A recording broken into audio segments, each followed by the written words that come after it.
মোৰ প্ৰথম কবিতাটোৰ নাম হৈছে আকৌ আহিলা আকৌ আহিবা। এইটো মই 2007 লিখা, যেতিয়া জুবিন ছেকেণ্ড টাইম আমেৰিকালৈ আহিছিলে। আকৌ আহিলা সুৱদি সুৰ শুনাবলৈ, অন্তৰৰ বাতৰিলৈ, 7 সাগৰ 13 নদী পাৰ হৈ।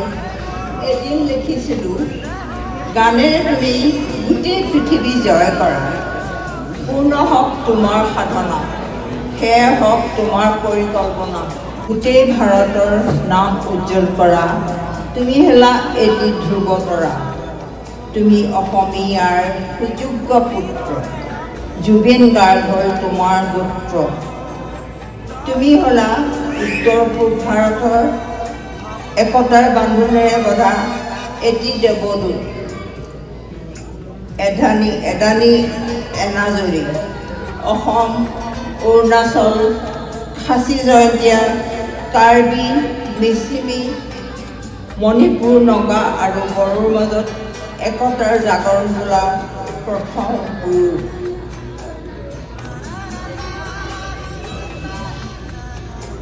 তুমি হ'লা পাহাৰ ভৈয়ামত জনজনাই বজা ঢোল মাদল, খোল তাল, নাগৰা দবা, বাঁহী পেঁপা আৰু শংখৰ ধ্বনি, তুমি মানৱ সেৱাৰ, তুমি সমন্বয়ৰ অগ্ৰগতি, হেজাৰ গানেৰে মোহিত কৰা, 40টা ভাষাত সিঁচৰতি কৰা, তুমিয়ে হ'লা অসমৰ প্ৰথম প্ৰগতি শিল্পী। আজিও লিখিছোঁ ভগৱানক শিৰত থৈ, তুমি হ'লা অসমীয়া জাতিৰ সঁচায়ে সোণোৱালী মুকুতামণি বন্দী, তোমাৰ প্ৰগতিৰ বাটত হওক সেউজীয়া নাটক, জীৱনৰ ৰূপালী পথত যাত্ৰা হওক সোণালী ৰথত। এইটো মই দ্বিতীয়বাৰ আমেৰিকালৈ আহোঁতে লিখা 2007 চনত। এইটো বহুত দিনৰ মোৰ কিতাপত আছে। আৰু এটা কাম কৰিম, আৰু এটা ক'ম, এতিয়া আমি কবিতা মেলালৈ আদৰণি জনালোঁ। আজি বহাগ বিহু, আমাৰ নতুন বছৰ। এই কবিতাটো আজি দুপৰীয়া মাত্ৰ মই শেষ কৰিছোঁ। মই লিখিব পৰা নাছিলোঁ, মোৰ চকুৰ পানী ওলায় তাৰ কথা লিখিলে, মোৰ বুকু বিষায়। মই সেইকাৰণে টুকুৰা টুকুৰকৈ লিখি থওঁ। ফাইনেলি আজি মই শেষ কৰিছোঁ কবিতাটো। তুমি ঈশ্বৰ পুত্ৰ, গাৰ্গ হ'ল তোমাৰ গোত্ৰ, জুবিন গাৰ্গ। গল্ডি অকল মহান শিল্পী নহয়, অসমীয়া জাতিৰ শক্তি। জুবিনৰ উপস্থিতিয়ে জনতা বিৰাজ কৰে, মাতত আছে যাদু। জুবিনে গীত গায়, তাত এখন সাগৰ বয়, সাগৰ হয়, মহাসাগৰ বয়, তেওঁ হামিং বাৰ্ড কিং হ'ল। তোমাৰ গানেৰে পোহৰ কৰিলে আমাৰ জগত, তোমাৰ অপৰূপ আচৰণে গোটেই পৃথিৱী কৰিলা জাগৰণ। গল্ডিক লগ পোৱাটো এটা মৰমৰ শক্তি। মোৰ ভাগ্য আছিল তেওঁৰ লগত গুৱাহাটীত লতাশিল আৰু পূব শৰণীয়াৰ দুবাৰো বিহু সন্মিলনত বিহু নাচিবলৈ তেওঁক উদগনি জনায়। তুমি আৱেশৰ, তুমি থাকোঁতে শুনিছিল ৰজনীগন্ধা, গীতত সুবাসে ধুৱাই দিছিল অসমৰ অলিগলি। তুমি বীৰৰ শক্তিৰ আধাৰ,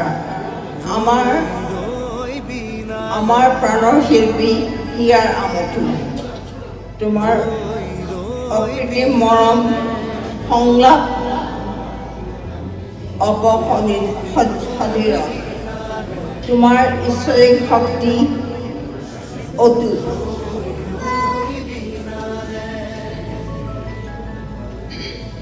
তেওঁ চিম্পল, অনেষ্ট, কেয়াৰিং, স্পৰ্শবাদী, আকুলতাশীল, ইকুৱেল লাভিং পাৰ্চনেলিটি আছিল। তুমি প্ৰকৃতিৰ সন্তান। নাহৰ গছক অস্তিত্ব দিলা গোটেই অসমত। জুবিন আছিল এটা আদৰ্শ ব্যক্তি, অসমৰ ৰত্ন। তোমাৰ শিশুবোৰক মানৱীয়তাকেই, মানৱতাই, তোমাৰ সৰল মানৱতাক মহাকাল অন্তস্থান। তোমাৰ হৃদয়ৰ মনে তোমাৰ শ্ৰেষ্ঠ কণ্ঠই নীলকণ্ঠ। পৃথিৱী সামৰি ল'লা। তোমাৰ অবিহনে আমাৰ অসম অশান্ত। 15 লাখ মানুহেৰে সমাগম তোমাৰ নশ্বৰ দেহত। তোমাৰ সমাধি হ'ল জুবিন ক্ষেত্ৰ মন্দিৰ, য'ত লাখে লাখে মানুহৰ প্ৰৱেশ হয়। জুবিন, তুমি নহ'লে অসম নচলে। তুমি নহ'লে অসম নচলে। তুমি নহ'লে অসম নচলে। জুবিন, তই নহ'লে অসম নচলে। তুমি নতুন ফুল হৈ ফুলা, পখিলা হৈ উৰা। তোমাৰ 40,000 গানেৰে 340টা ভাষাৰে জাগৰণ অভিনৱ কৰিলা। তোমাৰ ডাঙৰ উপহাৰ দূৰৰে বিনালে এটি সোণৰ উপহাৰ আমালৈ। শেষত শতকোটি নমস্কাৰ তোমালৈ। স্বৰ্গীয় দেৱতাৰ লগত উমনি গান গাই শান্তিৰে থাকা, সেয়াই আমাৰ প্ৰাৰ্থনা।